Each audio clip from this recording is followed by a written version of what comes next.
I've seen people all over Reddit being jealous of people like me who've never played Oblivion and basically are getting a brand new Elder Scrolls game with the remaster being out. So in today's video, I'm going to share with you guys what it was like for me to play Oblivion as someone who is completely brand new to the game. Now, for context, I've spent over 1,500 hours of my life playing Bethesda games. Skyrim, Fallout 3, Fallout New Vegas, Fallout 4. I even put 100 hours over the infamous Fallout 76. I know.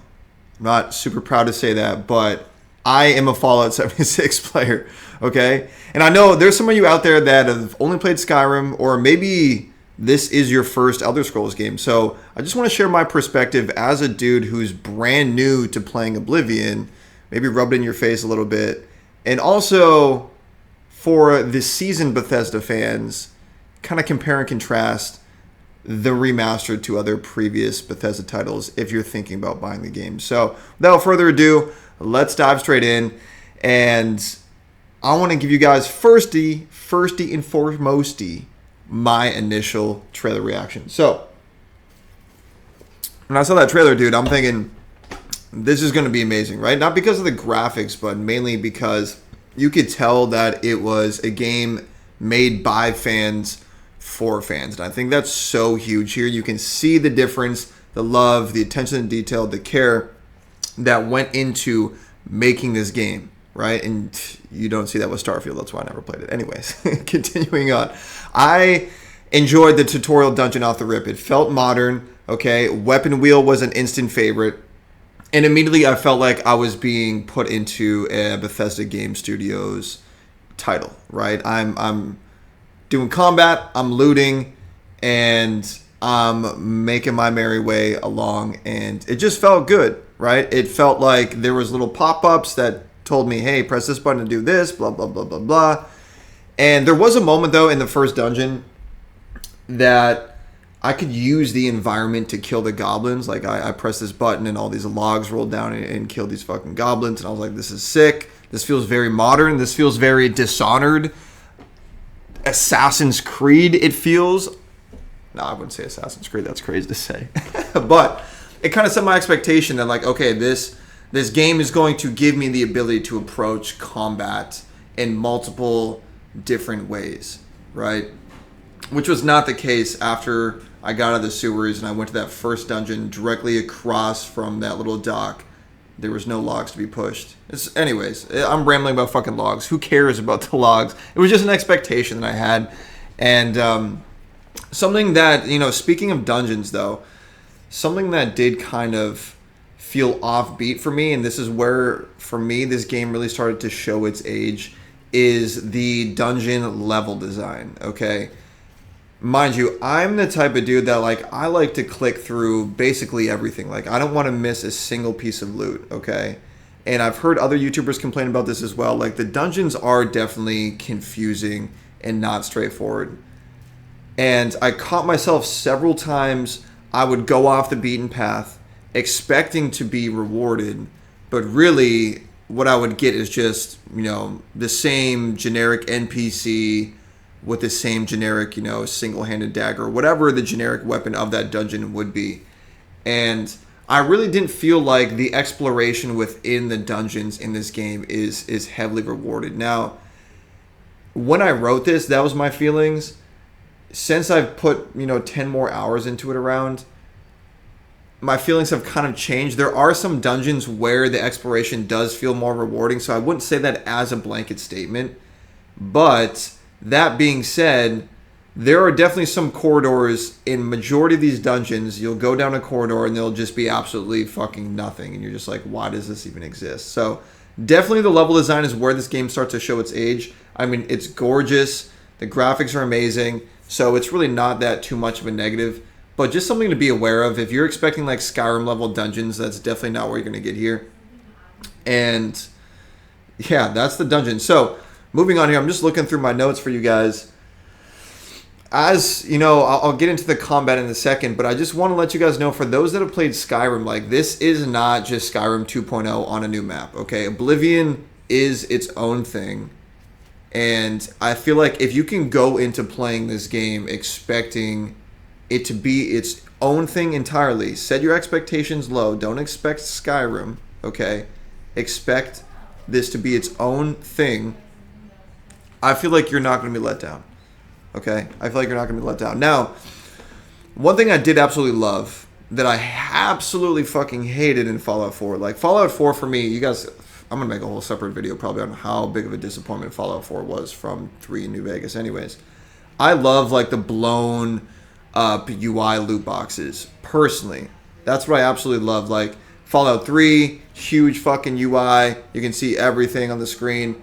And that's here in Oblivion, okay? It definitely made me resent even more the almost minified rectangular version of the looting UI in Fallout 4. So Fallout 4 is a like great example of like simple is not always better. Like they fucked up the dialogue. I'm not gonna get into it, bro. I will go fucking nuts.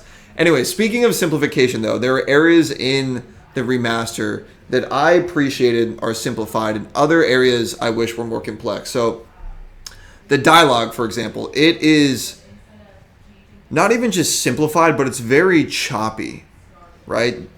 It's not like a Fallout 3 or a New Vegas or even a Skyrim where you can see the entire line that your character is about to say to the NPC.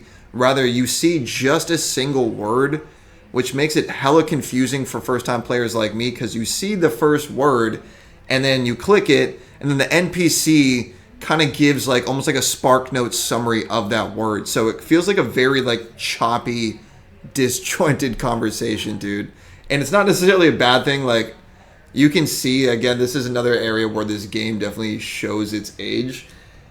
But it's not necessarily a bad thing. I think the only thing that I miss is, you know, character specific like dialogue checks, right? And you see that all over New Vegas. It's sprinkled within 3. Fallout 4, fucking, I'm not even going to talk about Fallout 4 anymore. But I do wish that was here. I wish there was a little bit of speech checks. The persuasion minigame dialogue wheel, still super confusing to me. I don't fully understand it. When it comes to trying to get my disposition up with NPCs, I found that I was just really bribing them using a shit ton of coins. I could not for the life of me really figure out the dialogue wheel. I've watched videos on it. Maybe I'll get it eventually. But that definitely shows its age. It's janky. I don't get it. It's kind of goofy.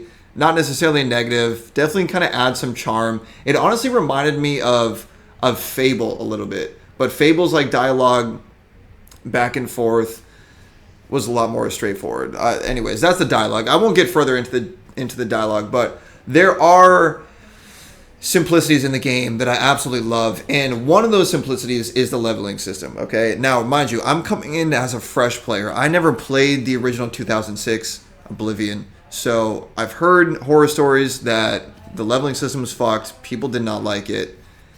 In the remaster, I think it's perfect, okay? I love Fallout 3. I love New Vegas. I love both of those games' leveling system. Fuck, even Fallout 76 had a decent leveling system, but 3 in New Vegas have my favorite leveling systems. And that same type of system is here, right? It's simple. You level up. You gotta sleep in a bed, which is kind of fucking weird. I don't know why you have to sleep in a bed. Again, more jank and charm, but it's whatever. You sleep in the bed, you wake up, you can put your skill points, I think they're actually called attributes, into, you know, your standard stuff. You got like your strength, your agility, your willpower, luck. It's very reminiscent of Fallout, and I really appreciated it. I did catch myself missing, you know, picking perks, you know, from like a Fallout game, but you know, it's not too bad. The your weapons and whatever you use levels up as you use them, just like Skyrim. So that was very much appreciated. Now, I still fully haven't come to comprehend how those like there's like core skills and like soft skills. From my understanding, I haven't fully comprehended the whole big picture of how the soft skills interact and all that shit. But anyways, leveling system, it's simple. I love it. I do miss perks a little bit, but it's whatever. Now, let's talk about the combat. Because for me, dude, the combat in this game is fucking amazing, okay?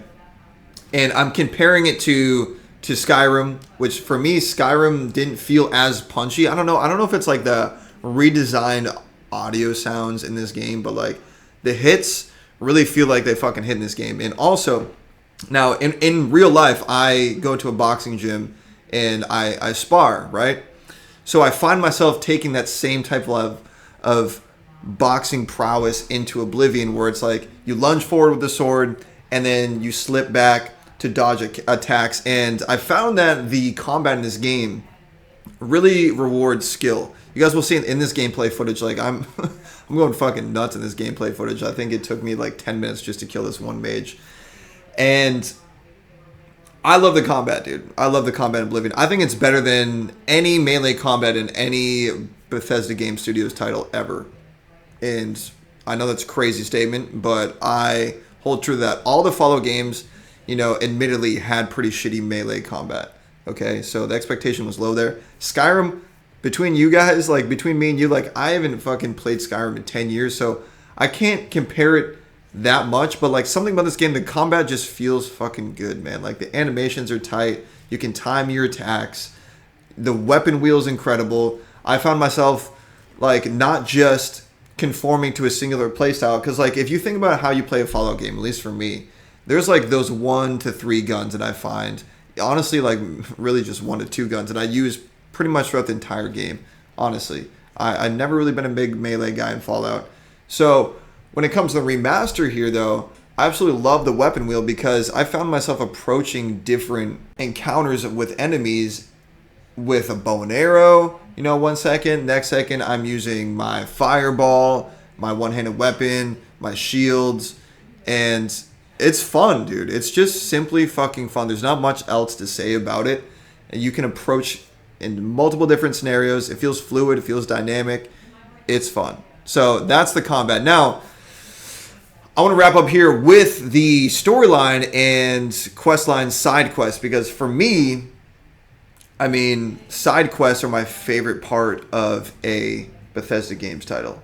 So, side quests. The bar was definitely set high for me here, being that New Vegas is my current favorite Fallout, okay? And I'm going to give you guys just a quick example of what the side quests feel like for me here. So I was wandering into the city, right? An NPC approached me to give me a task, which then turned into a side quest, right? I went ahead, I did it, and halfway through this quest, there was a diversion. And at this point in time, I could either betray the quest giver and turn him into the guards, or I could continue doing his tasks to find out what happens. And I decided to finish this task line because I just want to see what the fuck would happen, honestly. And from there, the quest did take an unexpected turn. Like, the original quest giver of the side quest ended up turning on me, trying to fucking kill me. So I killed his ass. I looted his dead body. On his dead body was his house key. So I was like, oh, bet. Like, let me go see what's in this dude's house. So I go loot this dude's house. I go in his basement.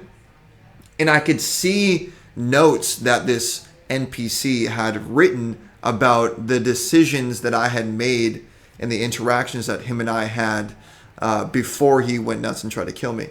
And I thought this was really cool, right? Because for me, it feels extremely rewarding where my curiosity leads to something that I just think is fucking cool. Like in this dude's basement, he had left notes talking about, again, the interaction we had.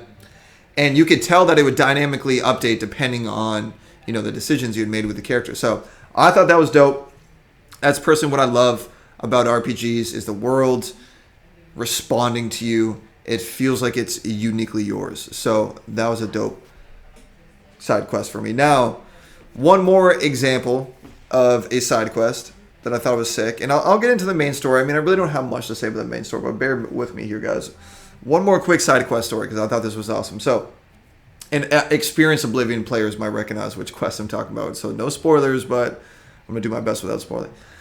There was a divergence moment where I could give the original quest giver the retrieved item, okay, or give it to a shifty character. So I decided to give the quest item to the shifty character. They were super ecstatic. I was rewarded with a super rare spell. I thought that shit was dope. I personally love, Bethesda, if you're listening, I personally love unique weapons, armor, and any item in the game that is a one-of-one item that's not just, adding legendary stars, Fallout 76. God, man, I miss, one-of-one items. Anyways, get this ultra rare 1-of-1 spell. Fucking loved it. And the original quest giver was like, yo, like, dude, you were supposed to give me that item, but you gave it to this shifty character. Like, you go get that fucking item back from her. Okay, so I break into her house. I take it back from her, right? I go stealth. I steal it from her. She doesn't even know I stole it from her. I give it back to the original quest giver, and he's happy with me, and both sides are happy. And I get the ultra rare spell. So for me, like, this is the way I love to play BGS games, man. Like, if you look at my New Vegas playthroughs, like, I ride NCR and Caesar as far as I can until one of them is pissed off and cuts me off. So those are the side quests. I think it's dope. It has like the Bethesda, it feels like a Bethesda game, and it has that charm. The characters are definitely interesting. They're reminiscent of characters from like Fallout 3. And yeah, I'm enjoying myself. As far as like the main quest, I'm not as involved in the main storyline just yet. It feels, if I'm being completely transparent, kind of generic grand fantasy, which is not such a bad thing. Like, it definitely fits Oblivion's theme. But I'm not super invested in the characters and the plot of the main story. So that's Oblivion. That's what it's like for me as a first-time player, and those are my thoughts. So is this worth it if you've never played Oblivion, but you've only played Skyrim? I would say yes, as long as you go in with the right expectations, right? There's no crafting. There's no blacksmithing. You can't have magic in both hands like you can in Skyrim. And there's no dragons, and there's no dragon shouts. So, as long as you can accept that and go in with low expectations, I think you'll have a great time with the Oblivion Remastered. Now, is this worth it if this is your first Elder Scrolls game or first BGS game in general? I would say yes. The combat and the action, it feels very modern. I think anyone could pick this game up. If it's your first RPG, dude, again, just have low expectations. This is not Call of Duty, twitchy, fucking dopamine spiking left and right. This is a slow, take your time with it type of game where you want to get immersed into the world, learn the characters, learn the lore, explore, and just chillax. This is a very like chillaxing game. So I do believe anyone will enjoy this game as long as they have the right expectations. I mean, for me, dude, like, this is the best Bethesda game we've had since like fucking Fallout 3. Honestly. Personally. Like, 4 was such a big letdown for me. I don't even want to get into it. 76 was literally just a way for me to kill time, and still like a big disappointment, honestly, in terms of just what I expect from a Fallout game. And I'll wrap it up with this. I cannot wait for Fallout 3 Remastered, dude. So let me know in the comments, guys. Is this what you expected Oblivion Remastered to be like for someone as it being their first time playing? Like, is this what you expected? Did you think I would enjoy it more? Do you think I would enjoy it less? Let's talk remaster, because I'm digging this game, dude. And I can't wait to see what BGS does next. So that's it. Thanks for watching, guys. Appreciate y'all. I'll see you in the next one. Peace.